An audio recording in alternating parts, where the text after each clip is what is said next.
based in the UK, and I work with one of the big four firms, that's KPMG. Yeah. Doctor.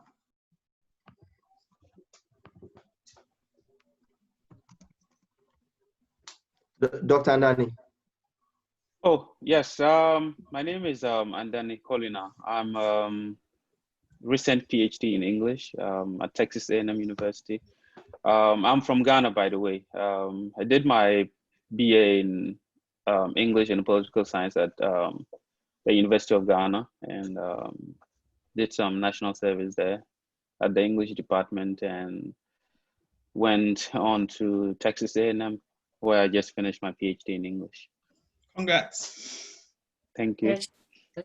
So you'll be checking our English on the platform. Right? No, when I'm speaking to people, I check my English PhD on their side, because it's not. We need substantive issues, not grammar. Exactly.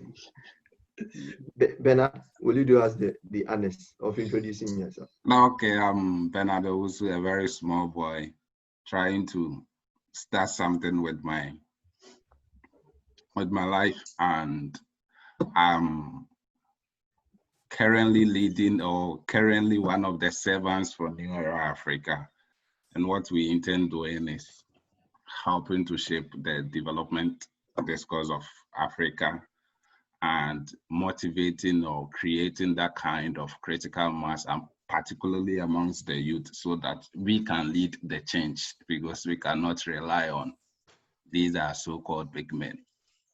We have relied on them for long, and Charlie, we know they see it up. So, but you are also a big man, so when you say we can rely on the big men, what are you trying to say? What we are doing is we just want to do something in our own small way and shape development. So now, Lady Joy. It tickles me every time someone says Lady Joy or Joy. It's sticking with me. My name is Joy. I am Kenyan. I am a filmmaker and a writer. I enjoy telling stories in all its various forms, and my preferred medium for this recently is filmmaking with an inkling towards production. Okay, thank you very much for the introduction. Before we go into the main issue, I just want to give opportunity to Dr. Andani. He's doing an amazing thing. He's doing a fundraising, and I think it's something that's laudable, as we are talking about the kind of contributions people in the diaspora can do in helping change at least one or two things back home. He started, and we just gave him opportunity to tell us more about it, tell us how people can contribute towards that initiative, and we will extend the same opportunity to him at the concluding stage of the program, so that he starts with that and ends that with that.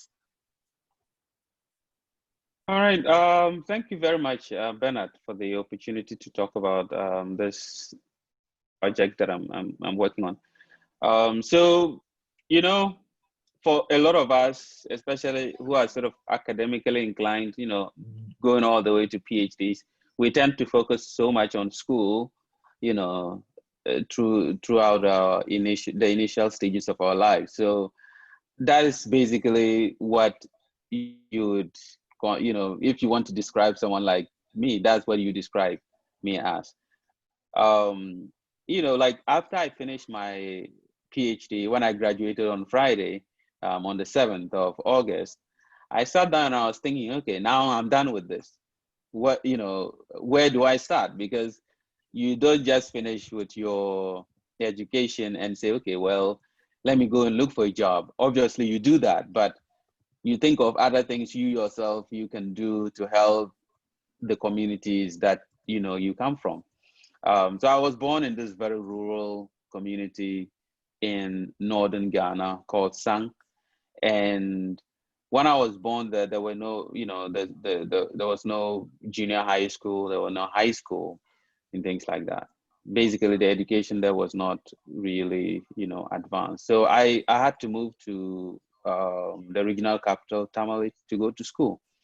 And recently, the previous government built a high school for them, the community day high schools. But the edifices are magnificent, very beautiful, but they often lack the tools that you need in order to teach. And I went home last summer and I spoke to the headmaster of the school, and he talked about some of the challenges they faced. And he mentioned the very empty ICT lab. So I thought, well, I'm still a student. What can I do? It's not like I lead a large organization or institution, but I thought one of the things that people do in the US is they can organize a GoFundMe account or GoFundMe campaign to buy equipment, to pay for school, to do all kinds of things, hospital bills and things like that. So after I graduated on Friday, I thought, let me try and see what I can do with this. If I could, do a GoFundMe and see how much we can raise, to see how many computers we can buy to help, fill up the computer lab. So I started this GoFundMe. It's called Sang Community Day SHS Computer Lab Fund. There's a GoFundMe link to it, and there's also a Facebook fundraiser link to it, and there's also a mobile money account link to it. So I have all these different avenues, whichever is easiest for anyone to contribute. So if you're in Ghana, you can contribute through mobile money. If you're in the diaspora, like some of us are, you can contribute through Facebook or GoFundMe. And it's basically to ensure that a lot of our younger siblings are able to access the quality education that they need to function in the 21st century. So that's basically what the fund is about. Okay, thank you, and well done. And I entreat each and every one of us to at least try and contribute our widow's mite. Is a very laudable initiative. I personally will contribute the little coins I have using the mobile money platform. So I expect my contribution maximum latest by Sunday. All right, I would appreciate that. There's nothing like little contribution. One of the things about social fundraising is that it's whatever amount that counts. It's not about how much you contribute, but the fact that you contribute. If every one of us does something, at the end of the day, we will definitely reach our goal. But it is not surprising Bernard is going to contribute, because in Ghana, if you are abroad, we expect that you contribute towards this. Okay, to the more substantive issue. The first question I would like to ask is, how is it like being an African out there? How is it like to maybe Nanaya? I've been around for barely 2 years, and my experience has been mixed. One, coming in, I kind of had the idea that I was coming into a new culture, new ways of doing things, so I needed to change and do a lot of reading to understand the new environment that I find myself in. So for me, coming in here, working in the UK, it's been an exciting opportunity for me, because you do tend to have more time on your hand to focus on personal development. So whilst back home, you had a lot of activities that's taking your weekends. Back here, I think I have more time to focus on myself, to focus on my personal development. And if you are waiting, you know that sometimes it gets a bit lonely because your social network is not here. You have very few people. You'd see the cultural differences where back home you'd had someone being your work colleague and at the same time being your friend when you close from work. But here, once work ends, that's it. You need to build your whole circle of friends outside of the work. So that balance and going out there to also immerse myself within the short period I have to learn as much as I can. So for me, it's been mixed. I can see that personally, there's been areas where I've seen tremendous improvement in terms of interaction, emotional intelligence, how to deal with people, where I find myself, that people are quite, the peak of diplomacy, I think, are the British. So how you communicate, how you live in, right? So it's been that experience has been one that I couldn't have gained if I didn't come to the UK. Doctor, I would want to have your take on it. The same question. How is it like being an African out there? Well, as a grad student, a PhD, the way it is usually organized is it's often, organized to alienate you in many ways, because especially for PhDs in the humanities, we tend to spend a lot of time with ourselves. So me and my friends joke about the fact that people are talking about COVID isolation. It was like we were just continuing our regular isolation. So it's been a mixed bag. I've had periods of extreme isolation, and psychologically can be a downer in many ways. But I've also, I was an exchange student when I was in high school. So I spent some time in 2006, 2007 as an exchange student when I was 15, 16 years old. And I learned a few things about how to immerse yourself in new cultures and new places. And I went in, as we say in Ghana, and I made very good friends here. I think I shot my first AR-15 in Texas, because I went out,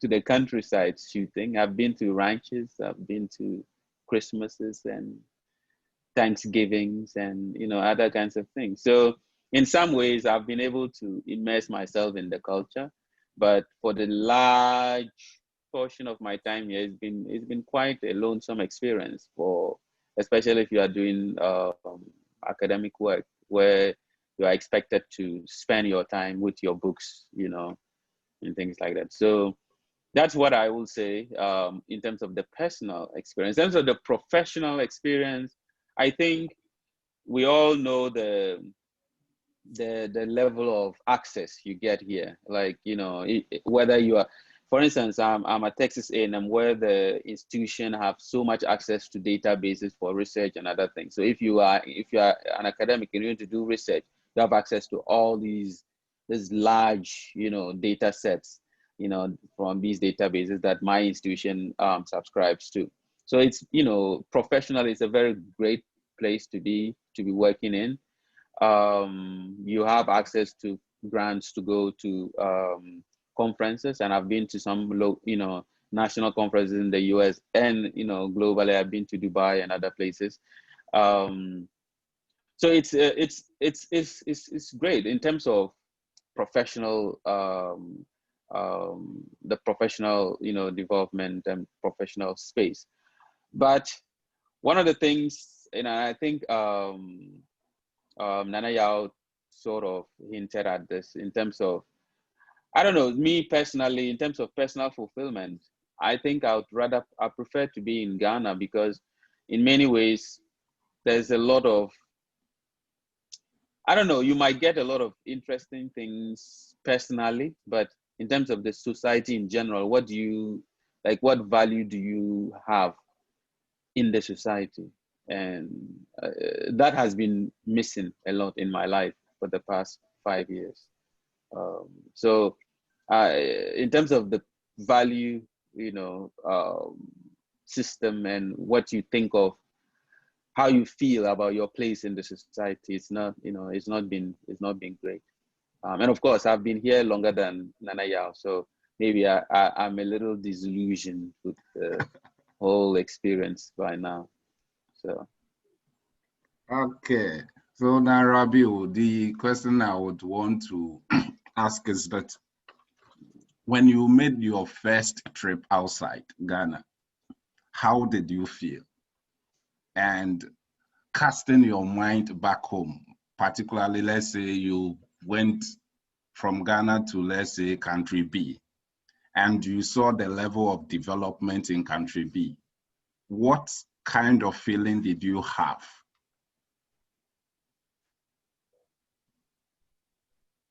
Okay, this may be a trick question.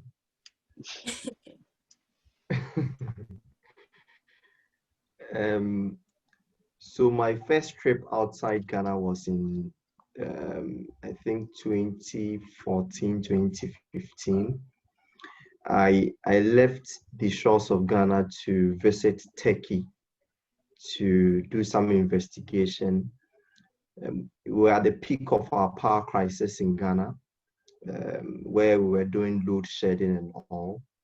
And a group of journalists had to visit Turkey to see whether truly the government announcement that they had commissioned for the construction of 2 power barges by Karadeni's company to help deal with the power crisis situation in the country.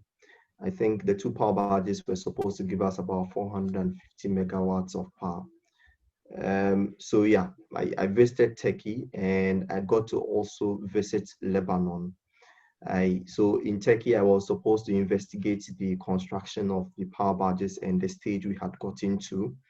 In Lebanon, I was having a look for myself, a power barge that was in full-blown operation, which had been put together by the Karadeni's company. What we currently have in Ghana as car power ship. Turkey, I don't know. It's a beautiful country. They've done well in terms of development, visible things that you can see for yourself. In terms of how the country is laid out, I was in Istanbul. It's amazing. We are a long way away from getting towards that stage. I wouldn't want to say even in Lebanon. Lebanon currently is going through an amazing challenge with the destruction that they witnessed from the explosion that happened, I think, some few days ago. And it was a beautiful place. Lebanon was a beautiful place to visit. And here also, in terms of the construction works and the layout of the capital, it was amazing. But I had just one terrible experience, or the group had one terrible experience at the airport in Lebanon, where we were forced to delete all the pictures we took at the airport by the immigration officials. that was the only negative one. Unfortunately, I saw development in these 2 countries, for Turkey on the European and the Asian side, and for Lebanon also in the capital. And I didn't feel we were up for it in Ghana.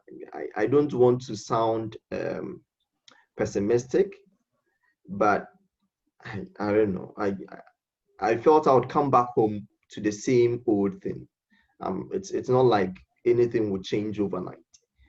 And I wouldn't want to say I've been vindicated, because we are currently in 2020, and someone would ask, so what has changed?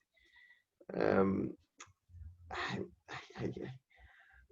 don't know. We are all trying to contribute our a widow's mite in pushing the Ghana agenda and in pushing the development of the country.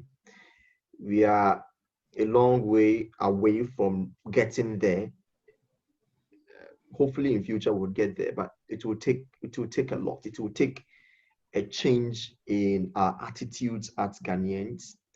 It will change maybe the need for the country to develop its own national interest, which would feed into a national agenda that would be bought into by all. It will change. There will be the need for the attitude part, a change in civic awareness and civic responsibility. Rights come with responsibilities. And the last one, I don't know. I think meritocracy would have to be the guiding word in all we do in Ghana, both in governance and in private spaces. We shouldn't give people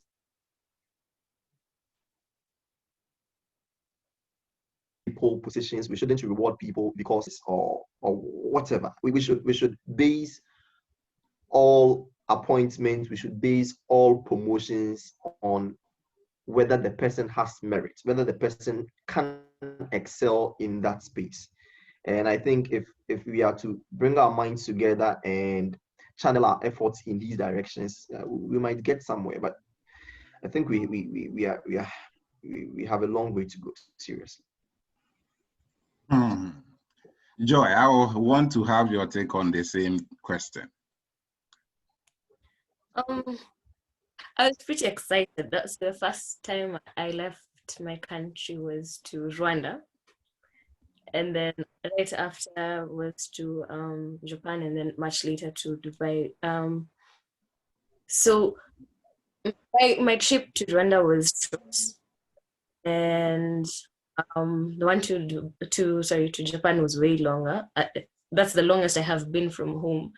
Plus, I still was a student, an undergrad student, and this is the first time I was leaving my country for so long. So my first reaction after leaving Kenya, I was super excited. And then I got to a country where it pretty much was a concrete jungle. So things are very different for me, very new. I was really excited up until I got there, and then I had to reevaluate what it is exactly that I liked, and I realized there's so many beautiful things around me. However, I think I like being in touch with soil, and I like that when it rains at home, when it rains, I can smell the earth. And I think I'd take Andani's side on this. There's really no sides, but I'd go with Andani when he says there's a lot of access outside this country, and that's beautiful. And I was empowered. I realized bits of myself that I didn't know before. I met amazing people, including yourself, Ben. I learned new things, explored different cultures. It was an entirely different an entirely different continent, different culture, different people. I could look around and I could count Black people like me, and that was the first time for me to do that. It was both scary and exciting because I found a community of people who are beautiful. However, just staying there for 6 months, I could not wait to come back home because I like home. I like the comfort of being able to know I am in my country.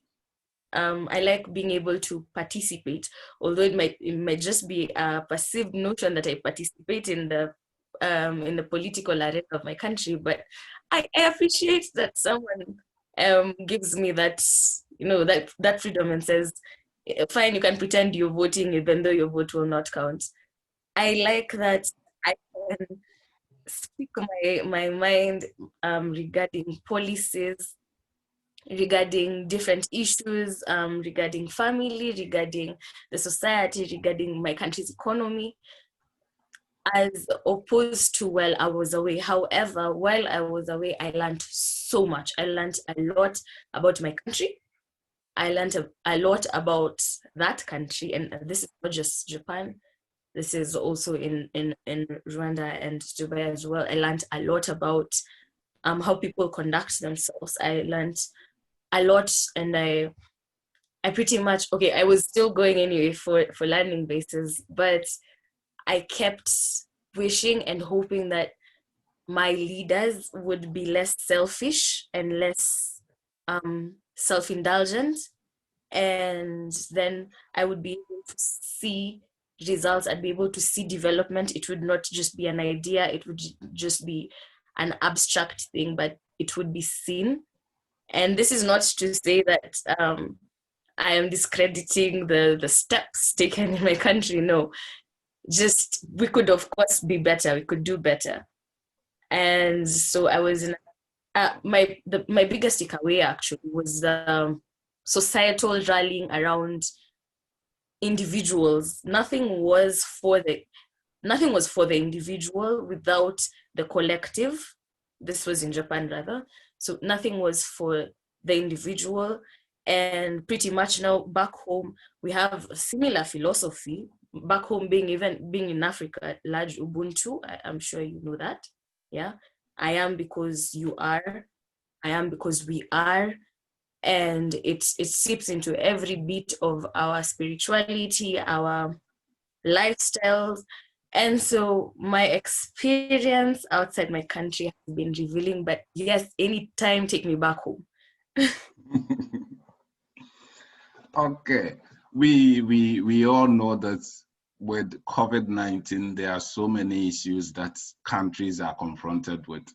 And one of them is finding the kind of fiscal space to undertake the necessary developmental projects countries have assigned themselves to. Now you look at many countries, especially developing countries, which our continent, Africa, features prominently.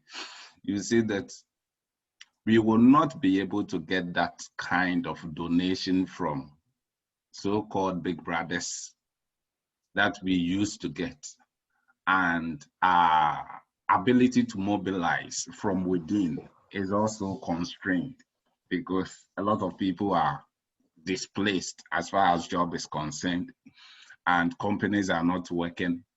And even if they are working, they are operating, let's say, half capacity. So the kind of resource might they had previously is not there. Now we're looking at the diaspora community to be one of the avenues Africa can explore, so that at least should the donors feel, should inwardly we are not able to mobilize the necessary that we have, we just want to assess what kind of contribution the diasporan community can bring at this particular point in time.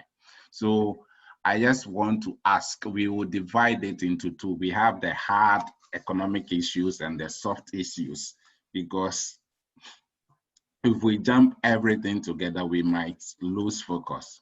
So on the hard economic front, what are some of the things that practically the diaspora community can do so that at least post-COVID, as countries aspire to reconstruct, we will be able to make the reconstruction process very, very faster?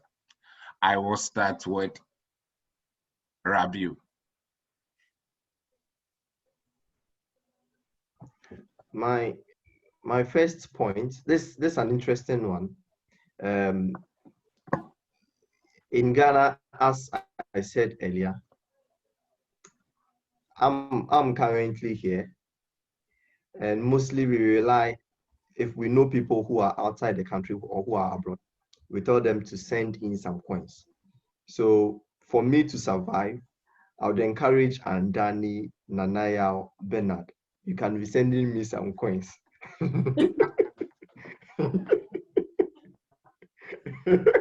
Well noted. But on a more serious note,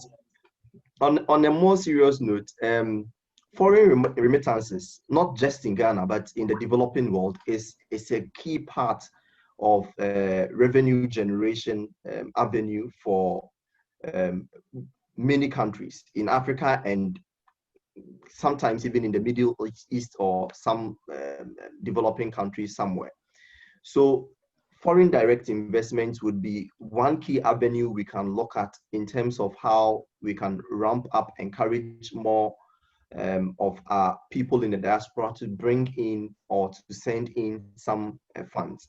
But to put things into perspective, whilst talking about foreign direct investment, and we are looking at how COVID has impacted not just Ghana or not just any developing countries, but the pandemic has affected the whole world, meaning businesses outside Ghana or businesses across the world have been impacted.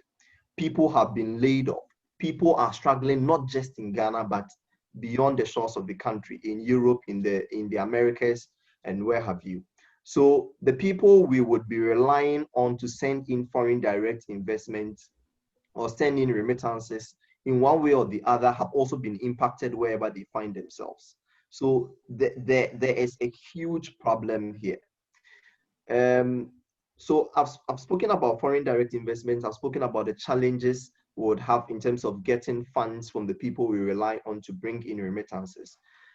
Specifically with regards Ghana, we had a project which was laid out by the government called the Year of Return project last year, and it was a success because we managed to trumpet Ghana as a destination for investment, as a destination for connecting with your roots if you find yourself in the diaspora.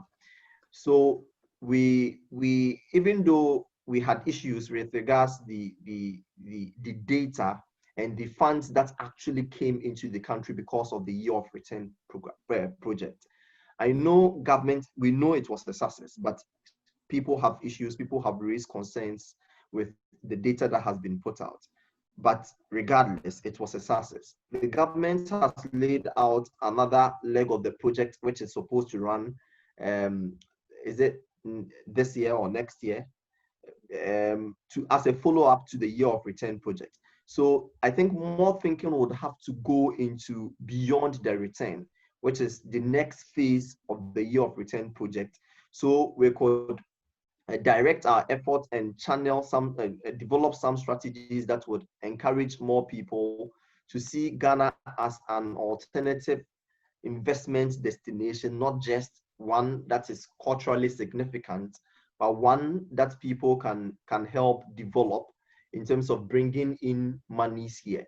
Now, there is a YouTube channel that has been doing some good work. I think it's the name of the host is called Maya, where he tries to visit people who have come from the Americas, from Europe, and engage them on their journeys so far in Ghana. And it's amazing the number of people that have come into the country and have basically set camp and are investing in the country. And that is the way to go. Instead of relying on going for loans and going for handouts, it would be best if we could pitch Ghana as the next best investment destination and get some revenues come in here. And these revenues will be going to strategic parts of the economy and help us generate some finance and some good money locally. So we can look at the remittances bit, but we know it has also been hit by COVID-19. We can look at developing strategies beyond the Year of Return, so it can also help in bringing in foreign direct investments, not just pitching Ghana as a cultural destination where people can reconnect, but also pitching it as a business destination. Then we should also look inward and encourage business people to invest. Now, at the height of COVID-19, we had a challenge where almost all countries were looking for PPEs. There were all sorts of reports about how the leading countries in the world had hijacked the procurement process and were even preventing and redirecting, rerouting air flights that were taking PPEs to other parts of the world. there was a big challenge with this. And we saw the ingenuity of local producers, where we had people in Ghana set up to kind of produce PPEs for the country. Data is always a challenge here in Ghana, so we can't rely so much on data as to how much PPEs were produced, how significant it was for the economy, and how much people it's kept on the job, because we know a number of people have been hit by the challenge we've had since we had the pandemic. People had been laid off, people's salaries had been slashed. But with the ingenuity of local producers who were able to produce PPEs, and when we talk about local producers producing PPEs, we are talking about keeping business people in production, keeping people employed. That is, during the pandemic, whilst others in other parts of the world are at home, people down here in Ghana were employed, helping in the production of PPEs. Meaning the monies that the hard foreign currency notes that we would have used in importing these PPEs, that would have affected our currency in terms of depreciation, ultimately causing inflation in some ways. Now we are using it in producing local PPEs in Ghana, and it is having a ripple effect on the economy and benefiting other sectors. So I think that there are multiple angles we can look at this, and we shouldn't take the easy way out by going to borrow. It is always the easy way out that governments would want to. I don't want to say that government shouldn't borrow, because it's a challenge, and I think even the major powers in the world are doing some borrowing. But we shouldn't only look at borrowing. We should look at other means of generating revenue. Now, to situate this discussion on some real stuff, on some hard numbers, we've seen with our finance minister at the mid-year budget review statement he laid in Parliament quite recently. People have raised all sorts of issues with regards the spending supposed to happen as detailed in the budget, and whether we are generating enough revenue to finance the spending that we are going to see from the budget. I think the economists that NERA Africa managed to bring on board for the second in a series of discussions that you've been leading, which can be found on the NERA website, some good discussion was had and some perspectives were shared, more insightful perspectives were shared as to why the finance minister decided to go the way he had gone in terms of increasing spending, but people having challenges with the revenue generation side of it.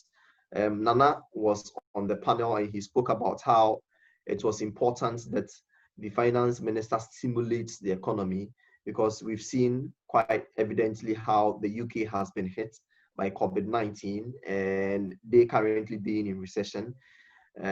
So you can make that argument, but it's always important that the finance minister and the finance ministers in these developing countries not only look out to borrow and increase spending, but to be creative enough. In Ghana, we've always been talking about expanding the tax net. Did we see that in the mid-year budget that was laid in Parliament? People have raised all sorts of issues.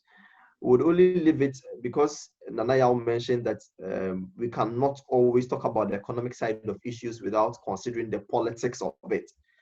And heading into elections in December for Ghana, it's a tricky one. So I wouldn't, I'm just a journalist, I'm a reporter, so I wouldn't want to talk so much as the merits and whether it was the right decision he has taken. But that's what we have decided to do, to increase spending, to stimulate the economy.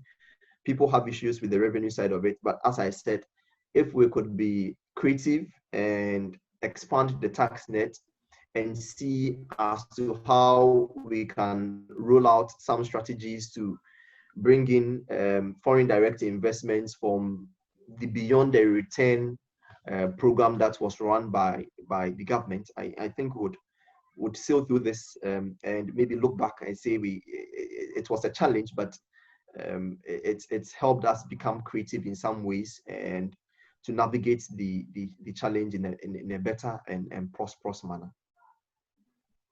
Okay, Andani.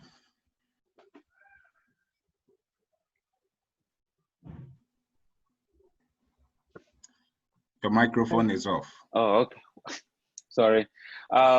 This is a very interesting question, and I want us to take it back to the whole idea of Africa's reconstruction.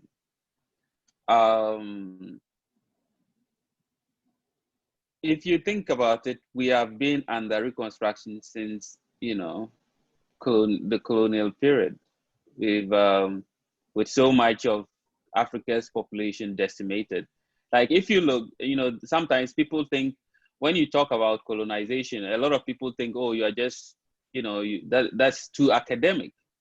But you have to understand that Africa's population is like the smallest among all the different, the large continents, like in terms of population density and all those kinds of things. And it's partly because of the fact that the continent was depopulated through slavery and colonization and the kind of drastic, you know, colonial regime that was happening. So we've always been under some form of reconstruction since the colonial period. So I want us to think about this in terms of, okay, what can we do to get ourselves out of this? So it's sort of like much bigger than just COVID. But COVID, you know, COVID-19 accentuates some of the issues that we need to, you know, sort of like take a look at. So if you look at the diaspora, like, if you look at African budgets, like the budgets of African countries, like significant amount of it, like some countries like South Sudan, you have like almost 40% of the budget being like donors funded and things like that. And then you realize that the shortfall in terms of foreign, you know, hard currency is, we have the shortfall being, you know, the gap being filled by people like us in the diaspora. We send in remittances and things like that. So that papers over the cracks in terms of the developmental agenda and the developmental platforms of many African nations. And I think if, you know, like Rabiu talked about remittances, we send more remittances than, you know, the begging bowls that the African governments tend to, you know, take around the world.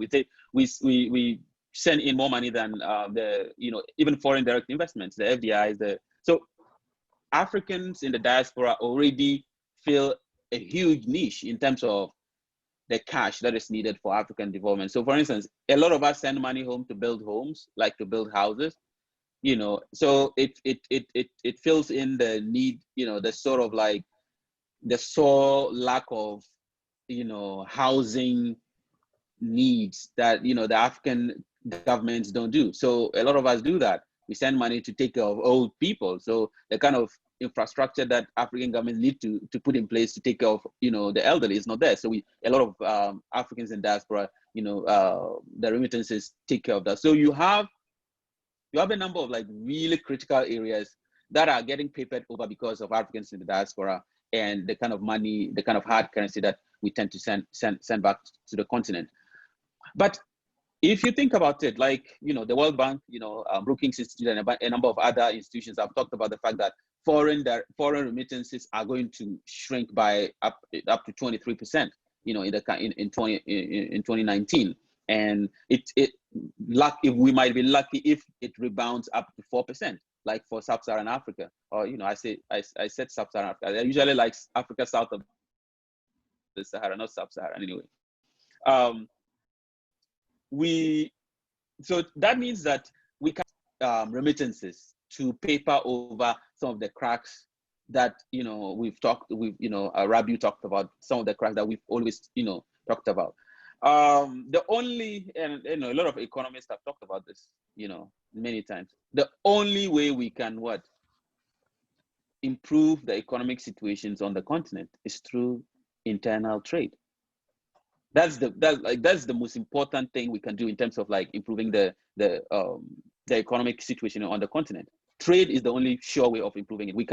We remember a lot of these countries. You talked about the UK. Rabi mentioned the UK to recession, right?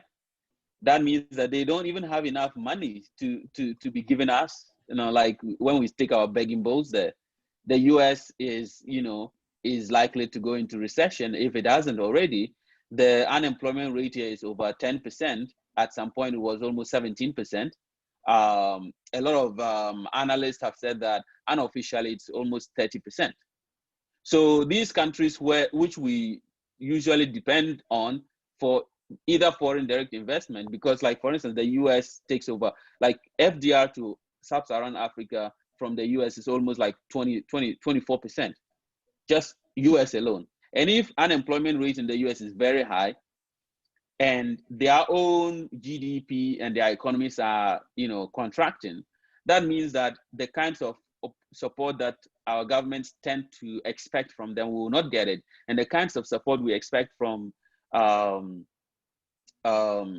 Africans or in the US or Africans in diaspora, we are not going to get it.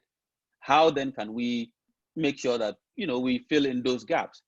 And I think Rabiu talked about the fact that during COVID, a lot of entrepreneurs in Ghana, filled the role, like the gap in terms of where to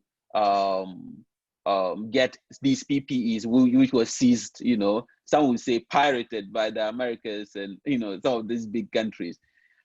Now, I've been talking to a lot of friends in Ghana, and one of the things that a lot of people tell me is that these PPEs, Ghanaians are very entrepreneurial, and I think a lot of Africans are entrepreneurial as well.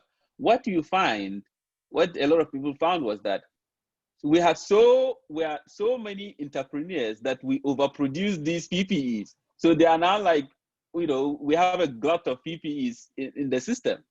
Now, if we had a proper internal trade system where Ghanaian, entrepreneurs could, easily send their PPEs to Nigeria or to Togo or to Benin or to, these other places, it would be easy to offload these things, help improve the situation, like the economic situation, the employment situation in Ghana, and help to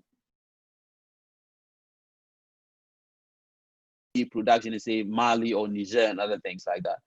Because if you look at, and this is one of the problems I have with, policymakers. Of course, we cannot talk about this without talking about politics.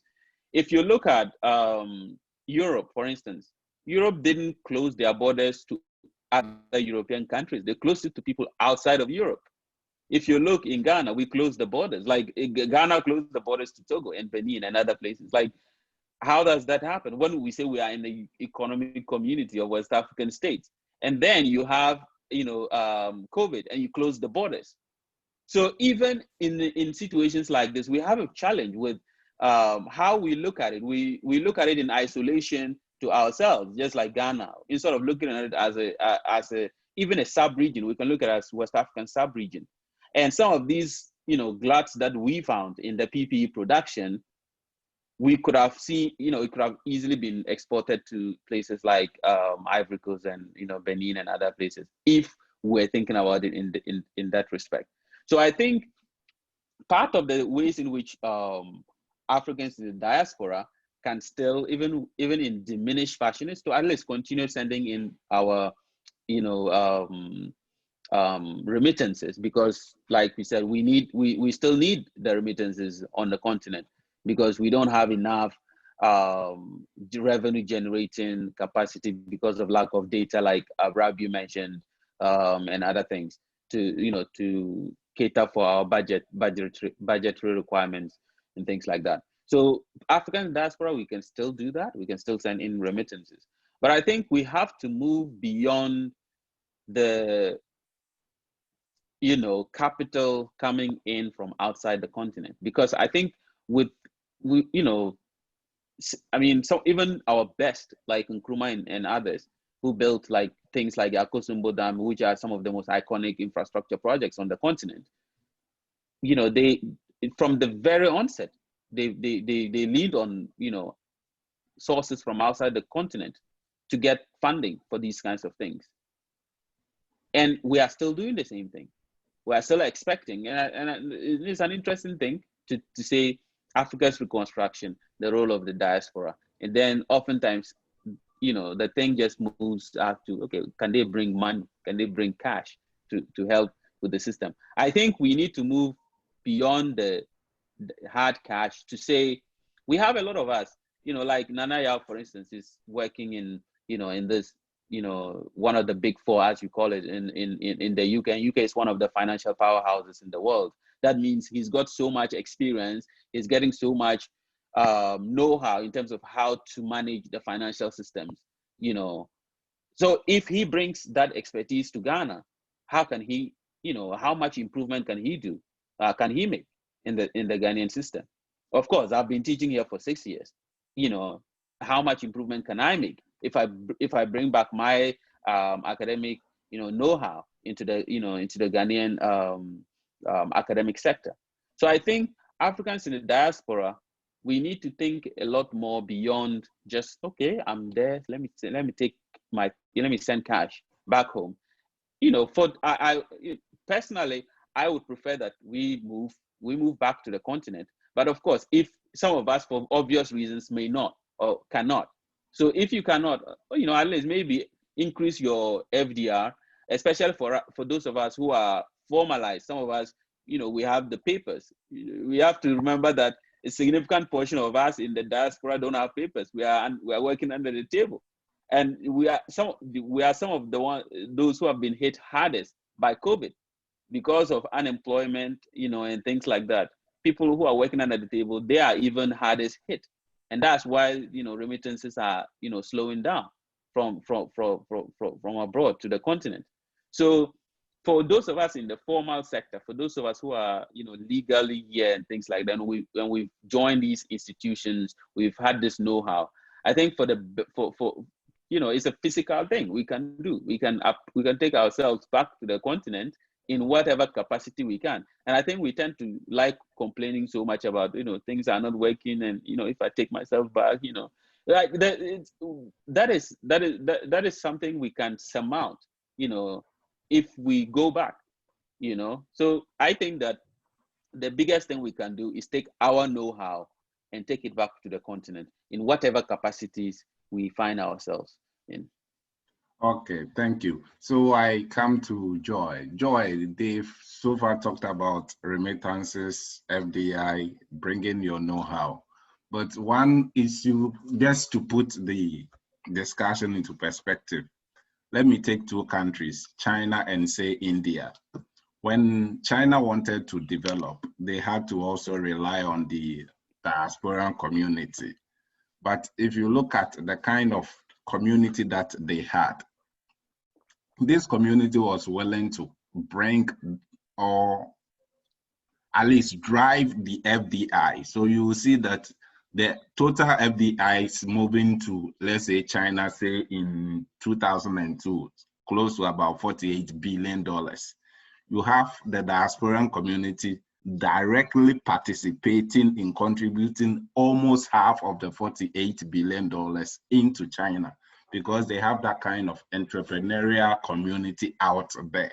But if you come to a country like, say, India, they have the large numbers, but the kind of FDI drive that they were sending to India was low because of one, a lot of them were sending FDIs to India, but they were frustrated. The system, administrative and this kind of bureaucratic procedures that they had to go through. I have a personal experience. One person had traveled outside Ghana for about 26 years and he wanted to relocate, bring business to Ghana. And the first thing that he met at the door was go and buy land, $150,000. The person's investment was close to $1.5 million. And just about 10% is just going into buying land. No profit has been calculated for. You talk of the corruption, talk about the administrative lapses, you talk of the frustrations people out there who are even willing to come and set up something home and drive the development to go through? What are some of the practical steps we can put in place so that we can ease the frustration? Because in countries where there are less frustration, there's kind of trust for the diasporan community to come and contribute. Okay, so I think that's a pretty interesting question. For people to cede power to state, there needs to be agreement between the people and the state and trust. But in very many, as you said, in very many countries, African countries, developing countries really, we do not have that trust in our government. So it then comes down to the individuals inside the country, the people who identify with the country. This is where we would probably, if we take our power back, in terms of, say for instance, someone is in the US and decide to go back into Kenya, then they look into Kenya and say, who is in this country who I can entrust to plow in my capital for me, to invest for me in this and this area. So we will need to look out for each other for the sake of our country, really. Effectively, we might even find ourselves in a position where we do not quite need the state. And that would be pretty cool, I think.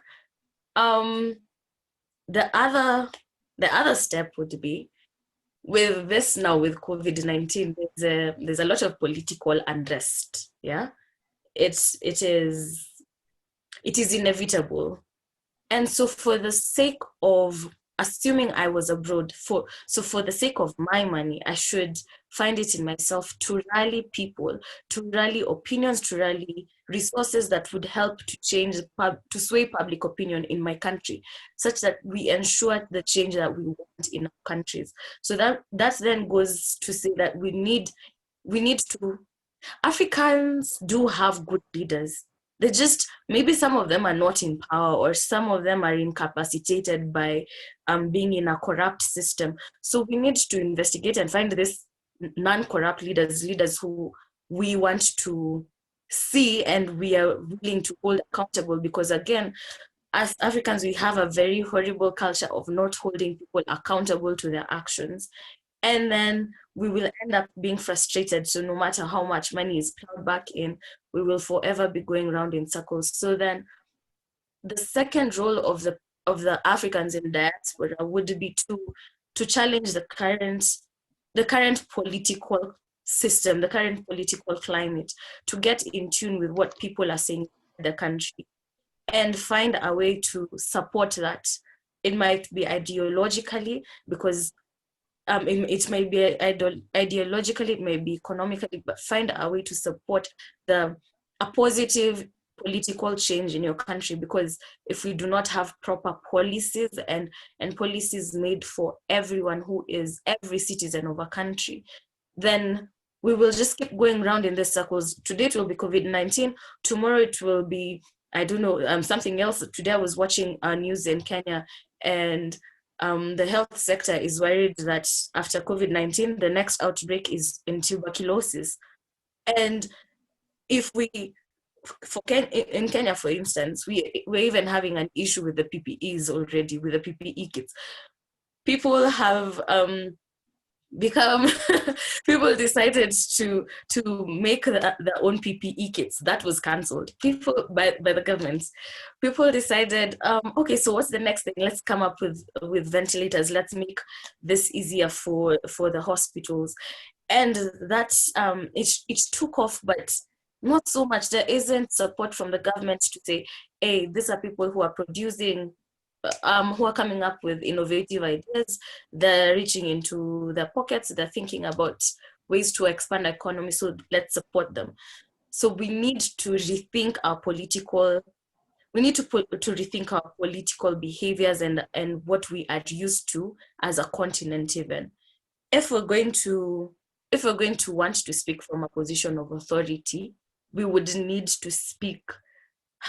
We would need to speak from a position of oneness. And that's the other challenge that would not necessarily come in now, but it is about time we had a conversation as Africans and thought, okay, so how do we reclaim our continent? Because this continent has been through more than 60, actually more than 100 years of trauma of colonization. And then, so just after you work past colonization, next thing is neo-colonization. And then right after that, it's a wave of disease. Right after that, now economic struggles, economic challenges. We need to get off that current. We need to find a way to break our habits. And I think our number one start point would be from the political sector. That would be my first stop. Yeah.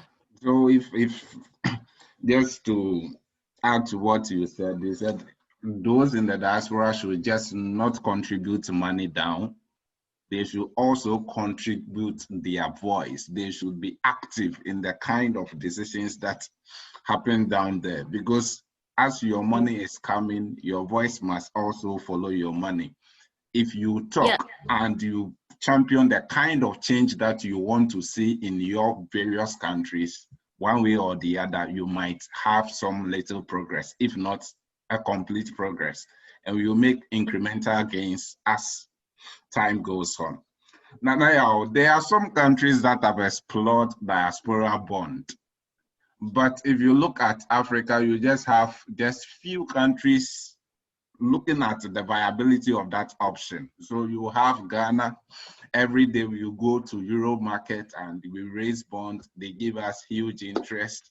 But because of the kind of political system we have, during Party A's time, we raised 15 billion. The interest was 4.5. In our time, it is 2.8.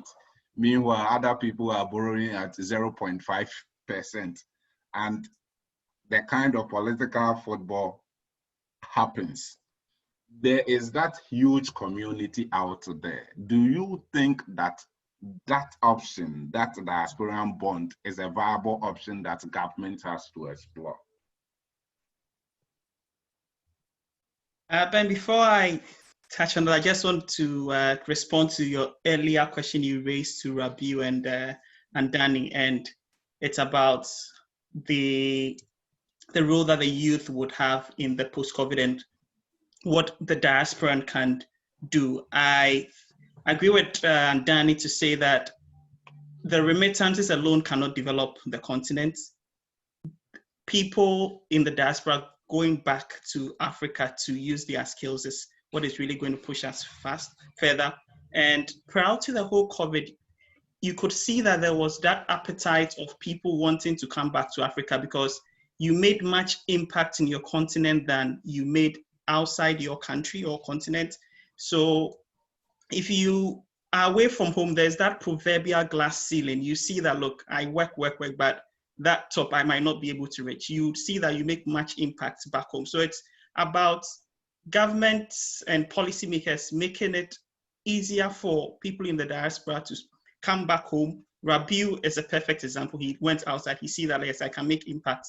Tapped fact checks done in other countries, but as to whether he's getting that environment, that finance that he would need to be able to move his company forward is what is lacking. If he was outside, he could easily have tapped into funds that the state might have made available for young entrepreneurs venturing into that space, and also the changing of our institutions, making it more accountable and transparent, predictability of our policies, because sometimes it's difficult for people to plan when you have different governments coming in with different agendas, different tax rates, and other things. So that's just what I wanted to say on what the post-COVID, what it will look like, how the diaspora could what impact diasporans could make. And on the point of the diaspora bond, I think the finance minister made mention of it early part of the year, somewhere in January. There hasn't been much, if there has, I don't know yet, but there hasn't been much talk about the structure, the legal framework, how it's really going to work. But I think that it's one that it's laudable. Definitely people in the diaspora want areas where they can invest in. So most people I mean, would be taking their money back home to invest in real estate and other businesses. But they see that there is this avenue where it's money lent to the government. Your return is a bit safe. There's less risks with respect to it. It's likely the government might get a better rate than if they were to get from the international market, because they might also sell with it the idea that money that you are contributing is developing a place that you come from. So government targeting about 3 billion, I think it's one that they can easily make, because if you see the remittances that we make people send to Ghana, it's not sure of the amount now, but it's close to that figure. So one, it's viable. It's the legal framework that we need to look at. Then also the incentives, whether it is one that I'm going to get my returns in the foreign currency, so it's going to be CD denominated. So I would wait to see the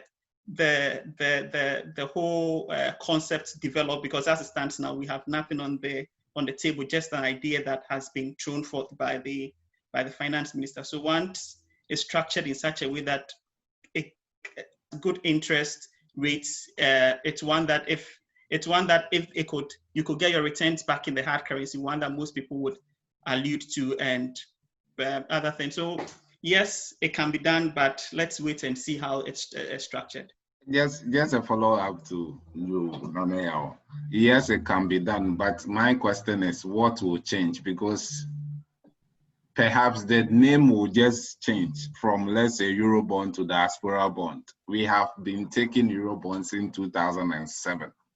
Some of the times you go and take, say, $1 billion and you use about less than 20% in the CAPEX. That's capital expenditure. And a lot of the times, let's say in recent years, what we just do is that we just go and take the money from the capital market and we pay the interest, or we restructure our old debts, and we are just in that kind of cycle. So what will really change? Or should there be anything that we will put in place that, okay, we are building, say, 350 hospitals this year, and these 350 hospitals will be financed using the Diaspora bond, so that, because we initially talked about trust, if those people bring in the money, even if you are giving me 1% rate, as compared to what you go and take at, say, 8% or 8.5, if those people don't see the things that you are going to use the money for, and hold you accountable for whatever expenditure you make using their money, what will be the future for that prospect that you are telling me that, okay, yeah, it's viable, we are exploring it? Wouldn't it be the old story that we have had since we have been going to the European market for Eurobond?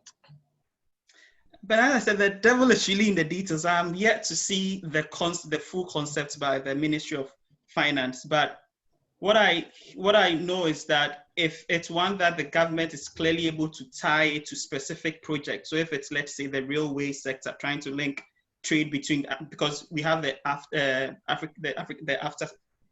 headquarters in Ghana, definitely would come with certain benefits. How do we link the various trade between the various countries in Africa? If it's a railway network between Ghana, Nigeria, or Ghana, Burkina Faso, and that is what you are using the money for, I think that is one that most people would buy into. So yes, if it's loaned tied to a specific project, there will be much more incentive for people to contribute, where it cannot be changed by another government, but people get visibility on what is being used for. And in that case, I know that it's a project, a railway, revenue would come in, because definitely people would, when people start using it, they will pay and other things. You'll be able to monetize it, and probably the payment that would be the principal repayment would be the proceeds from the tickets that they sell on for people that use that service. So I agree on that it should be tied to a project. And one thing you also have to know is that the world structure, it's very unfair to Africa,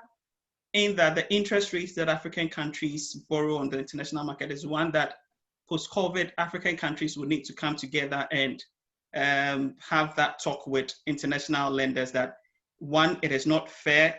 It doesn't really it's always saying that Africa is a high risk country. Ghana rating, if you look at the interest rates we've been enjoying since that period of stability, the decline hasn't been that much. No one can tell me that Ghana is not a safe, no one, I mean, there's still a possibility, but it's quite remote to say that there'll be political instability, unrest or something. But yes, still we are paying so much premium for that.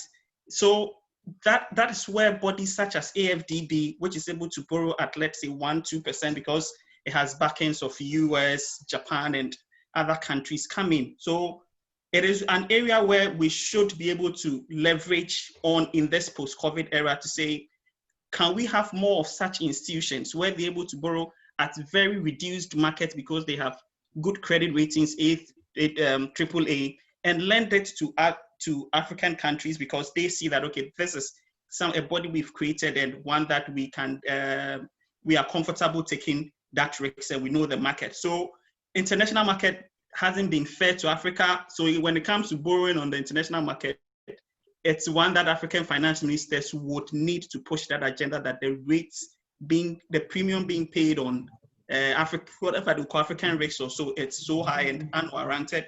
And once we get reduced rates, it would kind of make it easier for governments to borrow and not pay so much as interest because other countries are able to borrow at 1%, 2%.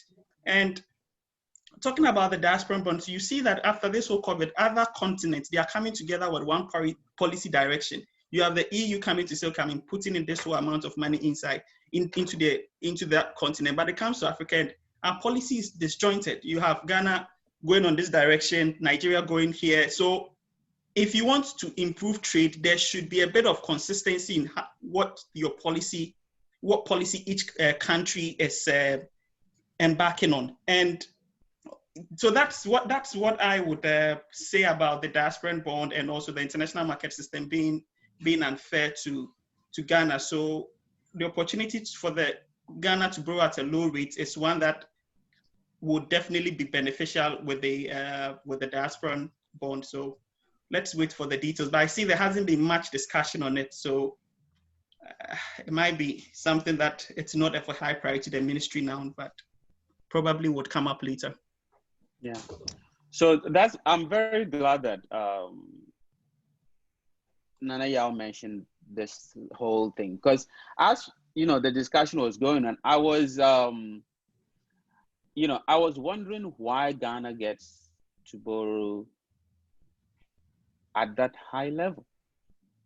Because since '92, we've had a very stable system, much more stable than most countries around the world. It's not just Africa. Like Ghana is one of the most stable countries in the whole world, like economically and politically. So like, what constitutes high risk for like a country like Ghana? Like, why do we have to borrow at that level? So of course that comes down to the neo-colonization, that Joy mentioned, that a lot of these institutions and nations are still just using African nations as places they can exploit and make more money. So like I'm glad that, because like sometimes when people like us mention it, because people say, oh, you are not a financial guru, you don't know how the economics work, and they think you are just talking politics. But I'm glad that Nana Yao mentioned it, because like I think it's something that African countries have to come together, especially African finance ministers. They have to come together and do this, because these countries, they are not just borrowing the money to us because we are in need. They also want to they also want to lend us these monies, So we have to find a way of getting these lending organizations to reduce the rates. Especially, can you imagine Botswana going to borrow and then they will say it's an African nation, it's high risk, or Ghana? Like Botswana, when was the last time Botswana had a political crisis? Like, it's been developing, quite reasonably and peacefully. Ghana since '92, we've not had a problem. So like, why do we need to go and borrow at that high level? So that's one of the points I wanted to mention. The other point I wanted to mention, I think Joy or Nana Yao mentioned this, about the fact that the African governments need to find ways of incentivizing the diaspora to, to come, maybe to either to invest or to, reset, resettle. And it's, so I just finished my PhD. And one of the things that you realize is that when you are, I'm at this transition level, I'm at this transition place, a place of transition. And one of the things you're thinking about is, should I come home? Should I stay in Ghana? Should I come home? Should I stay in the US? And even if you want to come home, the government is making it, it's like they're telling you, we don't want you to come home. Like literally, it seems like that is basically what they want. They're telling you.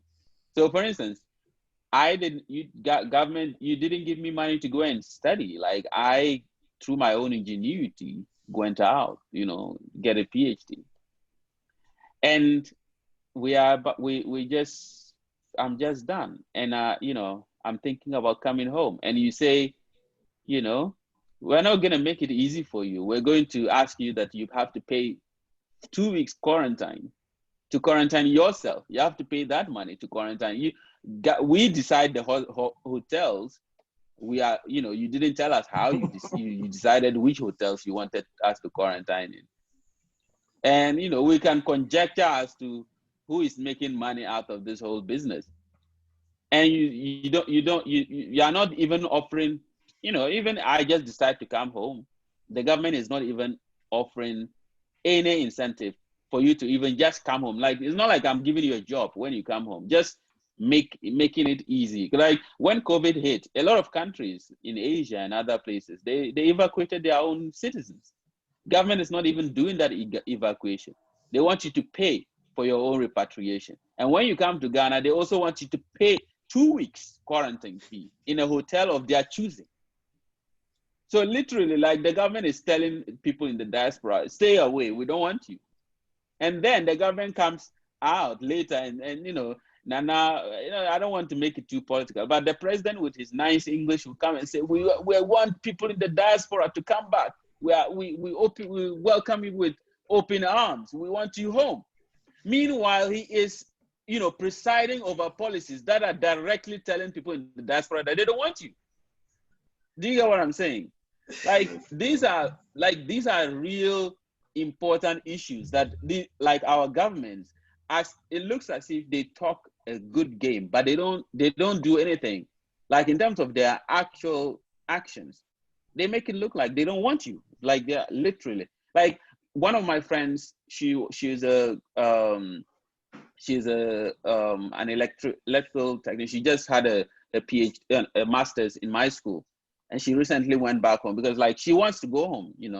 She's got a husband in Ghana, and she wants to go home and help improve the system. She was working here, and she had to go, and she had to pay over $2,000 on that evacuation flight. They call it evacuation flight. Meanwhile, they're asking you to come and pay for that flight from New Jersey to Accra. So, I mean, like, unless you are really, really passionate and you really you really want to go home, the government it's actively trying to discourage people from the diaspora with expertise. Like, my friend who just went to Ghana with a master's in electrical engineering and things like that, and who worked in the US with advanced electrical companies and things like that. She wanted to go home and help. I was speaking to her the other day, and she talked about the fact that like the government makes it so hard for diasporans who even want to go home. Not even those who need cajoling to get home. Like even those who want to go home, the government is making it actively hard for them. Imagine how much would it cost government to charter flights and say Ghanaians,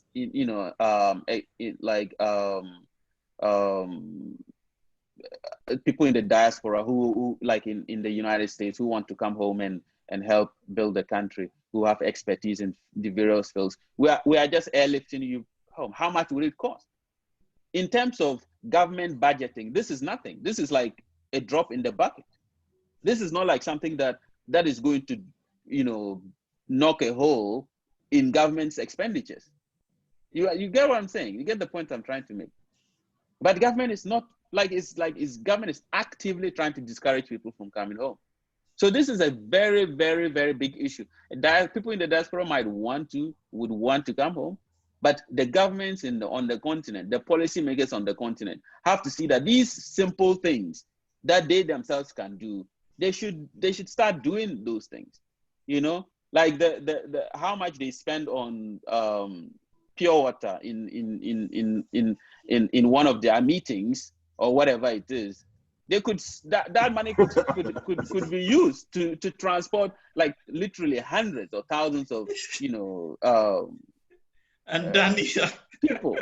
No, but I'm serious. This is realistic. Like you look at Ghana, look at what is happening in Ghana. They tell you, oh, we had this meeting, and then item 13. Those of you who come from University of Ghana, you know what I'm talking about. When you say item 13, those little bags of refreshment, and they'll tell you that it costs some 1 million, 2 million, 30 some million Ghana cedis, and then you realize that how much would it cost to transport a few maybe 100 Ghanaians or 1,000 Ghanaians from the US. It won't cost that much.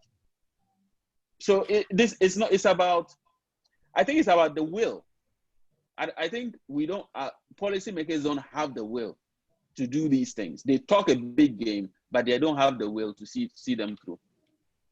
I think you put the issues right, and I just want us to touch a little bit on the attracting those with expertise home. I just want us to explore one or two things, because if you look at many countries that developed, some of them took a practical effort to send their people outside, go learn development models of these then developed countries and bring them home so that they will replicate the kind of development model they learned whilst they were away.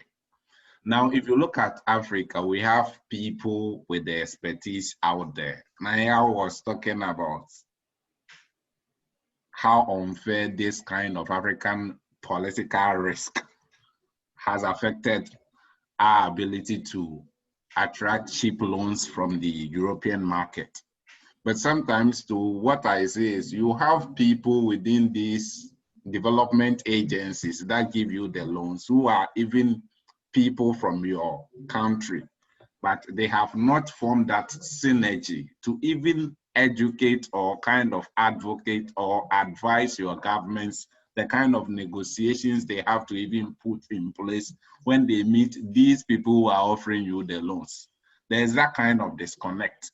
So how do you attract those people with the expertise, whether the person is a professional, whether the person like your friend who went to do engineering or something and wants to come home? How do you attract these people? There are some people who are having very, very quality skills, but they don't even know what they are going to do back home. Should they go home, what will be their future? Are they connected? Will they be able to be fixed one way or the other? Perhaps you want to talk of being entrepreneurial, but it is not everybody who has that kind of entrepreneurial spirit. Sometimes you also have to look at the kind of foundation the state has set so that people with the basic skills or with some kind of skills will give off their best. So the question is, what do we do as a continent to attract those with expertise to come so that they will bring their expertise and help us develop? Because we are not just talking about the money. Sometimes it is about the brain power. How do we attract those who have the brain power to come home and help us develop? I'll start with Andani and then go to John. I mean, like you said, like I mentioned earlier, I mentioned some of those things. Like those, you already have a high number of African students studying abroad. A lot of us are there not because we love the environment there Maybe there are some little comforts here and all here and there. But again, if you put everything holistically, you realize that coming home is, you know, is often much better, because like we say, there's no place like home. So sometimes we just need little incentives, you know, like I want to come home.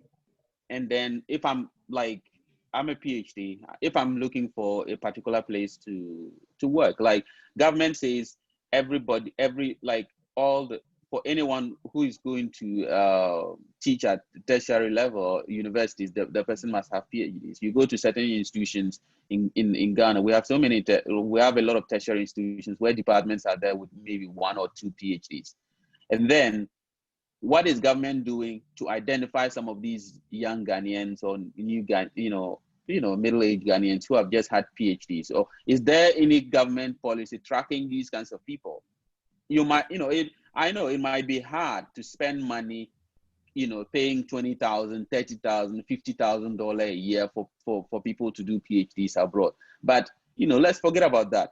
Let's just think about those who have gone abroad, because every Ghanaian who goes abroad, you must have some data on them, especially if you're the Ghana mission in the US should have data on all Ghanaians there.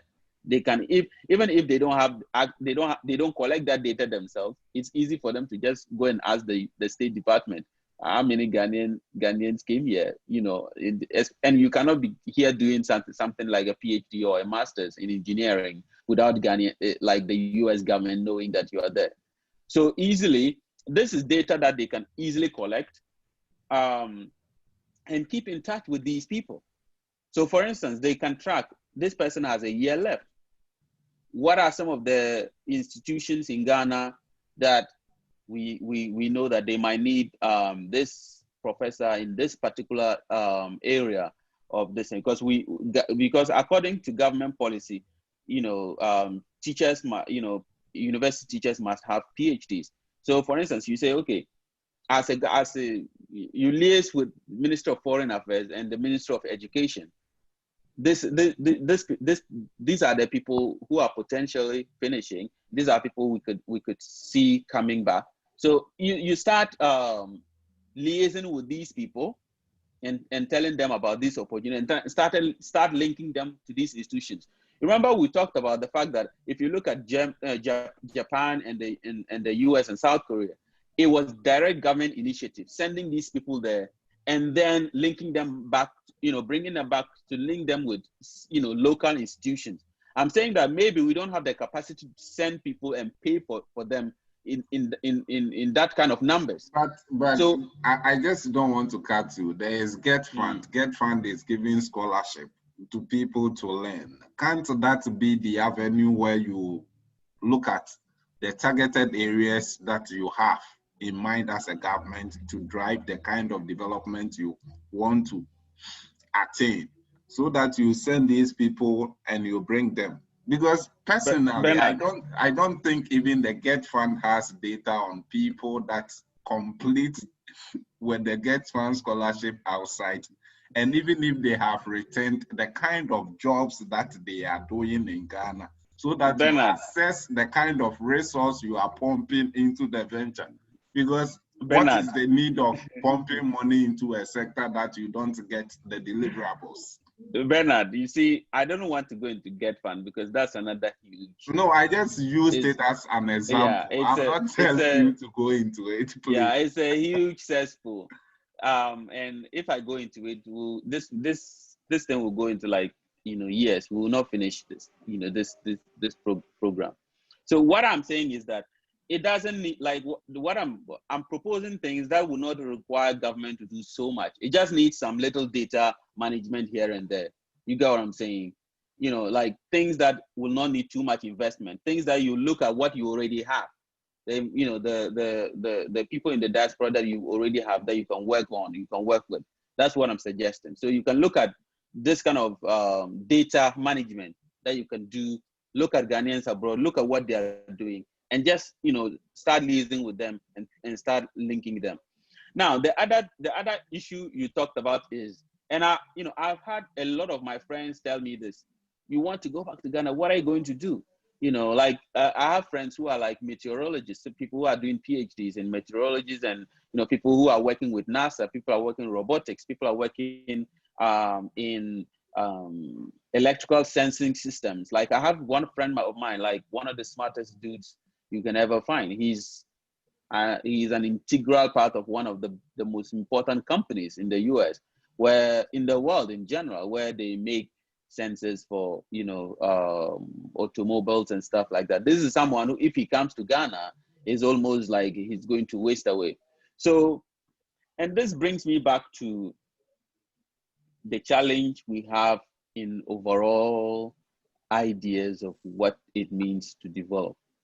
If you go to China right now, the domestic automobile market is what? Completely what?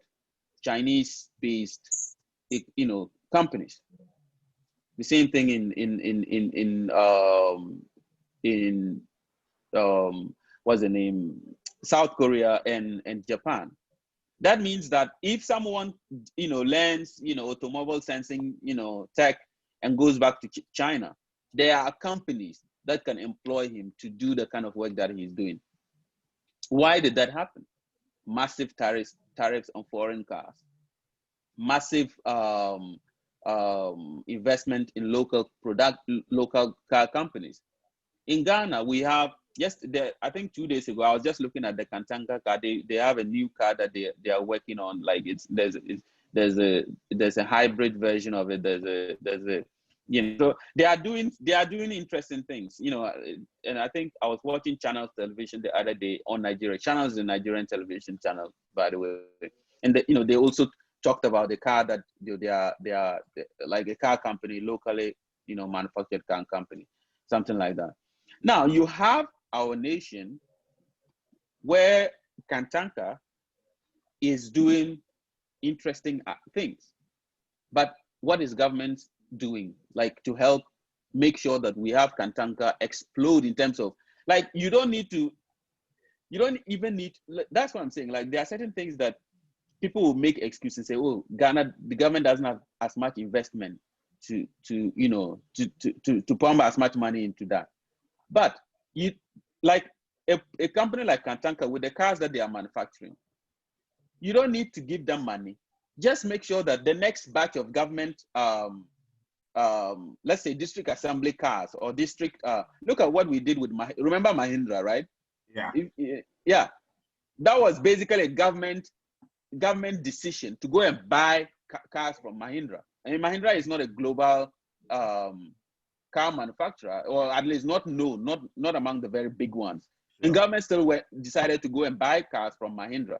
Government could decide that for the next 10 years, for the next 20 years, all government purchase of government vehicles for, say, district assemblies or municipal assemblies, we're going to buy it from what? Kantanka. Do you get what I'm saying? That increases the volume of production of Kantanka. That increases the number of employees of Kantanka. That increases the expertise that Kantanka will need. Because as many people drive the cars, data is gathered by Kantanka. They improve their own manufacturing, and then they need more expertise to help them improve their work. That is what is happening in China. What happened in Japan, and they improved, and now they are one of the best automobile manufacturers in the world. China is quickly catching up because they have the local, we call it, in Ghana, we say China, or in the past, it used to be Japan. We call it Japan. Now it's China. They have supposedly low quality product, but with a lot more data gathered, they are improving their manufacturing sector. And it's because the government did specifically targeted policies to improve that sector. That include buying it for local government sector institutions and things like that. What is government doing about that? You hear government say we are buying 4x4 for all our 270 something MPs, and we are buying Toyota or Nissan and things like that. When we could have used that money to buy something like Kantanka to improve the manufacturing base in Ghana, so that we can attract some of someone like my friend who is an expert in car sensing technology and things like that. So the problem is that we have a disjointed development strategy where the government is not really interested in what, you know, developing a development agenda that will attract everybody, that will attract different kind of what, expertise. You know, because like right now, what we do right now, we are promoting assembly, but of foreign cars. None of the what's the name, the components are made in Ghana, especially things that require so much expertise. I'm not against assembly, but we should do that concurrently with other, you know, things that will improve local manufacturing. Assembling a DW or Toyota or Nissan is good. We get a lot of people employed, but it has to be a holistic policy where you promote that, and you also promote the local the same, because like you can't really, you can't tell a private person that the person should buy Kantanka. That one you can't do that, but you can make sure that the government buy Kantanka. Government agencies buy Kantanka. That one is something government can directly change. You can make sure that, you know, what's the name, the tariffs on foreign cars are prohibitive. Look at China. All of us, we talk about China. Go to China and see how much tariffs they impose on foreign produced cars and things like that.